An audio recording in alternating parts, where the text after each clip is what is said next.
Currencies. Throughout the world, there are approximately 180 currencies circulating in around 197 countries. This means that there are several countries in the world that don't use their own currency, either sharing one with neighboring nations through a monetary union or simply choosing to use a foreign country's currency due to their own being too weak or unstable, or simply to facilitate trade. In the last case, the foreign currency can either replace or be used alongside the national one. We see examples of this all the time in Montenegro and Kosovo, as well as San Marino, the Vatican, and Monaco. The euro is commonly used despite the countries not being in the Eurozone.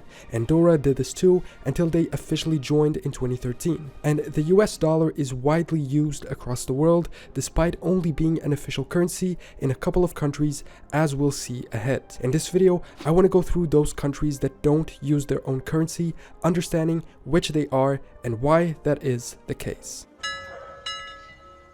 It's very rare that a country doesn't have their own currency. In fact, I believe that if you exclude monetary unions where countries share a currency rather than using someone else's, there's very few countries in the world that don't have their own currency, at least officially. I believe the only ones are Ecuador, who adopted the US dollar in 2000 to try and solve a monetary and financial crisis, El Salvador, who in 2001 replaced their old currency, the colon, with the US dollar, Zimbabwe, which since 2008 is a complete mess currency-wise. I'll get into it in a minute, and Palestine, where both the Israeli new shekel and the Jordan dinar are used. Plus, all those small states in Europe we saw use the euro. With all others, what happens is that sometimes local currencies are so weak and unstable that a foreign currency becomes the de facto currency used in the country alongside it, meaning that the national one exists, but no one really uses it on a day-to-day basis. Sometimes they are so devalued that you would have to carry around insane amounts of physical money to be able to use it. The most common unofficial de facto currency in the world seems to be the US dollar. I won't get too deep into explaining why.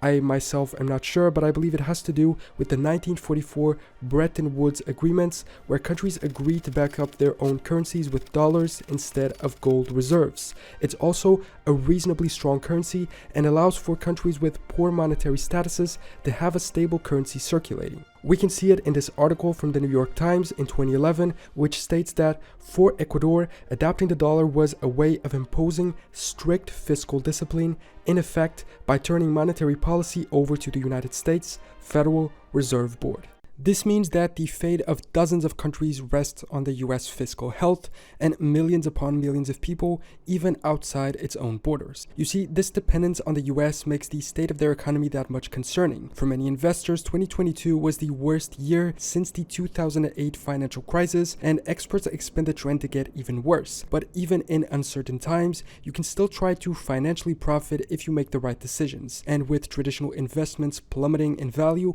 some of the top asset managers have adjusted their strategy and are embracing alternative ones, like the one that saw prices rise an average of 29% last year, one that used to require millions of dollars but is now being made available to almost any investor thanks to today's sponsor, Masterworks, the art investing platform. Masterworks' team of experts have created a one-of-a-kind database of prices of art from auctions of the last 50 years, which allows them to track trends of appreciation in the art market. Masterworks' process begins by buying an expensive art piece, then breaking it into shares, allowing almost any investor to see returns if the painting is sold for a profit, and it seems to be working. In fact, each of their 12 sales so far has delivered positive returns, and last year they handed back $25.8 million in total net returns to their investors. Over 670,000 users have signed up so far, so there's usually a wait list to invest, but my subscribers can skip it by using the special link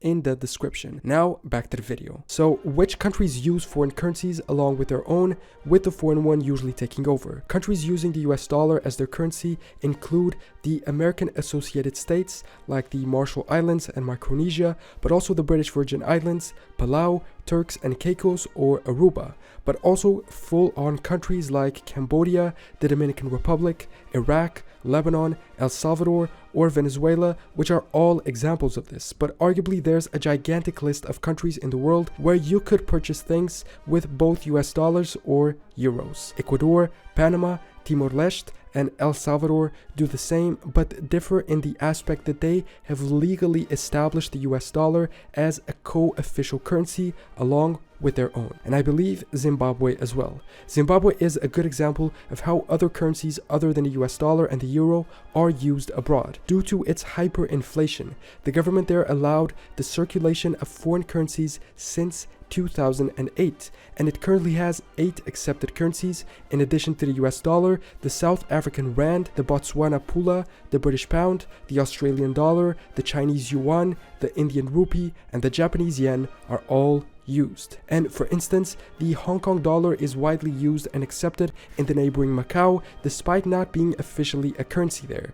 The Australian dollar is also widely used along many Pacific islands, and this also takes place in dependent territories. All the dependent territories of the United Kingdom use the British pound, and all overseas territories of France use the euro. To sum up this part, across the world, at least 13 countries don't have their own currency, using a foreign one instead. In addition, various countries also use foreign currencies simultaneously to their own. There are so many, and in most cases in unofficial form, that it's hard to know exactly how many and which they are. So now that we've understood this, let's get into the other category, which is countries that also don't have their own currency, but because they share one with other nations, being a part of a monetary or currency union. There are at least 10 currency unions in the world, some fully embraced and official, while others are slightly informal at times, but still exist. I'm just going to mention them briefly. If you want, I can make a full video on all the monetary unions that exist and their history. Here, we're just going to find out which they are and where they exist. We can first have a general overview of which these unions are and where they are located in the world, with countries being grouped up by color in this map. And as we can see, there's a bunch of them, and a good amount of countries in the world are in fact grouped up in monetary unions. But let's get into specific examples. First, the Eurozone.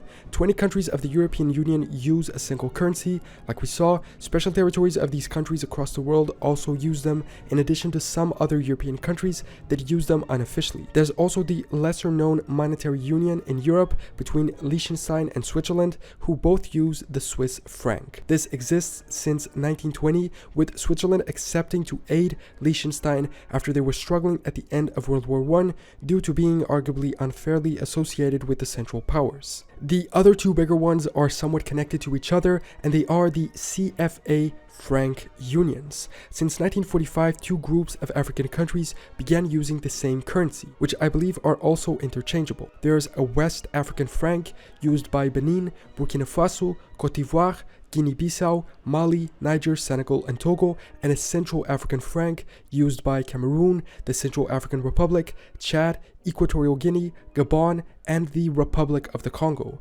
14 countries overall.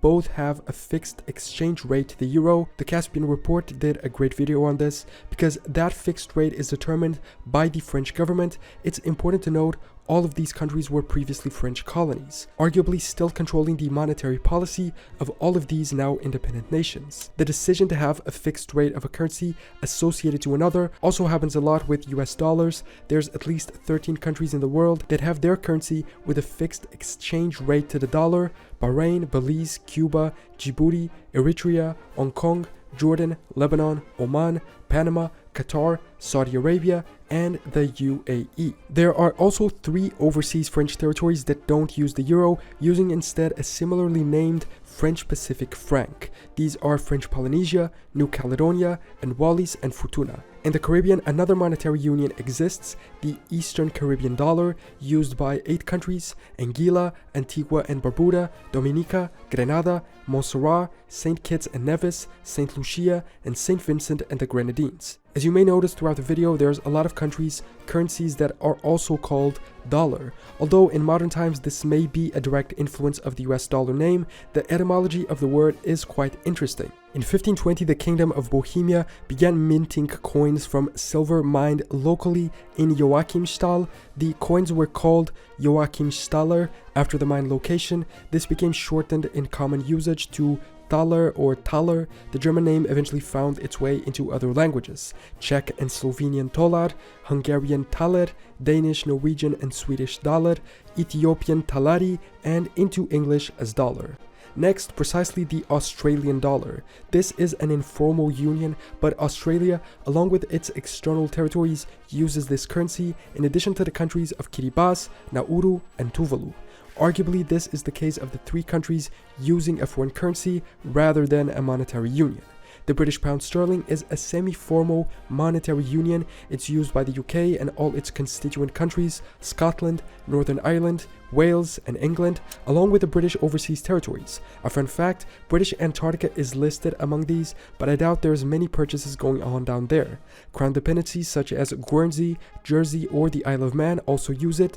There is, however, some differentiation, and many of the overseas territories have their own pound, like the Gibraltar pound or the Falkland pound. The regular British pound also circulates, and the local currencies have their value associated to the GBP, which means there's a fixed exchange rate between them. The New Zealand dollar is similar, being used in their territories of Cook Islands, Niue, Tokelau, but also the Pitcairn Islands, despite this one being a UK territory. The Indian rupee, like the Australian dollar, is an informal union and arguably a case of foreign usage. It's used in Bhutan and Nepal as well, although not much in the latter. In Southern Africa, there's also a monetary union. The South African rand is officially used by South Africa itself, but also Namibia, Botswana, Lesotho, and Eswatini. And finally, a one-of-a-kind monetary union exists between Singapore and Brunei. The Singapore dollar and the Brunei dollar are, since 1967, mutually accepted in both countries and managed together by the Monetary Authority of Singapore. They also match in value. So, those are the countries in the world that don't use their own currency, understanding that there are three cases in which that happens. First, countries that never had or chose to abandon their own currency entirely, adopting a foreign one. This may have happened to facilitate trade, express a desire to join a political union, or as a response to a financial crisis, resorting to that other country's mechanisms of monetary management. Second, countries that still have their own currency, but where one or more foreign ones are also accepted.